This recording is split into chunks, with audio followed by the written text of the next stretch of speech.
चलिए रुख करते हैं सुकमा से आ रही खबर का, जहां पर एक बार फिर एसीबी और ईओडब्ल्यू ने छापेमार कार्रवाई की है।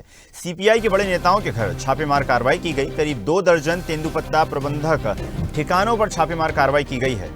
तेंदुपत्ता बोनस राशि वितरण में गड़बड़ी का ये पूरा मामला सामने आ रहा है।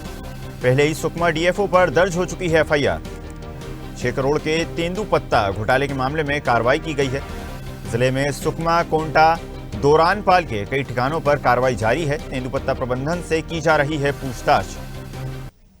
चलिए खबर पर अधिक चर्चा करेंगे। मनीष हमारे साथ जुड़ गए हैं। मनीष, तेंदुपत्ता में भ्रष्टाचार का मामला सामने आया है। तेंदुपत्ता जो संग्रहण करते हैं उनको बोनस राशि देने में कहीं ना कहीं भ्रष्टाचार किया जा रहा है, जिसमें कई वरिष्ठ अधिकारियों के भी नाम सामने आ रहे हैं। जी जी, आपको बता देना चाहूंगा कि एक बार सुकमा जिला में फिर से एसीबी और ईडब्ल्यू की छापामार कार्रवाई हो रही है। लगभग जिले में 12 से 15 जगह लगभग छापामार कार्रवाई है और लगभग सभी प्रबंधक हैं जो तेंदुपत्ता के प्रबंधक होते हैं, जो जिनके घरों में छापामार कार्रवाई चल रही है। और इसमें सीपीआई नेता के घर भी छापामार कार्रवाई है। और आपको बता देना चाहूंगा कि 6 करोड़ रुपए के घोटाले तेंदुपत्ता में कुछ समय पहले हुए थे, जिससे में ये छापामार कार्रवाई हो रही है। और इससे पहले ईडब्ल्यू और एसीबी के द्वारा जो कि सुकमा वन मंडल के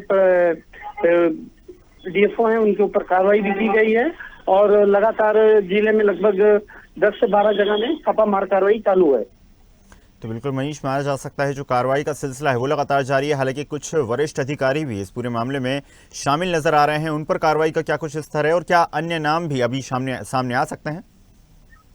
जी, आपको बता देना चाहूंगा कि इससे पहले जो वन परिषद वन मंडल के अधिकारी होते हैं, जो डीएफओ, उनके ऊपर भी कार्रवाई हो चुकी है। और उनके घर में भी कुछ समय पहले छापामार कार्रवाई की गई और उनके ऊपर भी एफआईआर हुआ है। और जो संबंधित प्रबंधक हैं, ये उनके घरों में भी आज छापामार कार्रवाई चालू की जा रही है और सभी प्रबंधकों से पूछताछ भी हो रही है। और लगभग जिले में दर्जन भर जगहों पे छापामार कार्रवाई जारी है। मनीष, इस पूरे मामले में जो तेंदुपत्ता संग्रहण करते हैं उन लोगों का क्या कुछ कहना है और किस तरह की प्रतिक्रिया उनके तरफ से सामने आ रही है? क्या उन्होंने इस बात को स्वीकार किया है कि हाँ, बोनस में कहीं ना कहीं कमी की गई?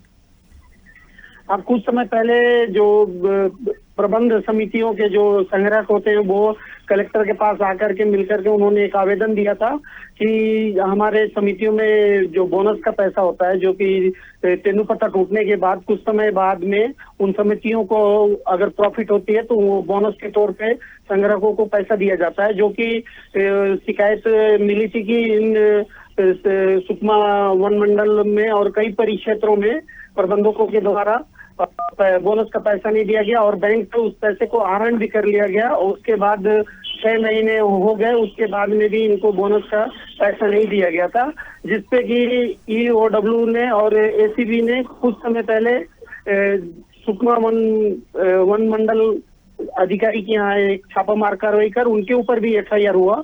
और आज जो संबंधित प्रबंधक हैं उनके घरों में भी छापामार कार्रवाई जारी है। जी बिल्कुल मनीष, बहुत बहुत धन्यवाद जानकारी साझा करने के लिए।